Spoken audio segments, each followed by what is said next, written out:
First question 1857 பெரும்புரட்சியின் போது இந்தியாவின் தலைமை ஆளுநராக இருந்தவர் யார்? ஆன்சர் ஆப்ஷன் சி கானிங் பிரபு. செகண்ட் கொஸ்டின் சுவாமி தயானந்த சரஸ்வதியால் நிறுவப்பட்ட இயக்கம் எது? ஆன்சர் ஆப்ஷன் ஏ ஆரிய சமாஜம். தேர்ட் கொஸ்டின் ஆகஸ்ட் அறிக்கை எப்பொழுது வெளியிடப்பட்டது?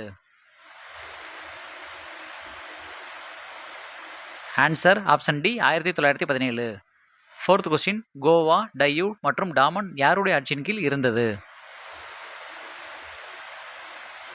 ஆன்சர் ஆப்ஷன் சி போர்ச்சுகீசியர். ஃபிஃப்த் கொஸ்டின் காங்கிரஸில் பிளவை ஏற்படுத்திய மாநாடு எது? Answer option B Surat. Sixth question வங்காளம் மீண்டும் ஒன்றாக இணைக்கப்பட்டது எந்த வருடம்?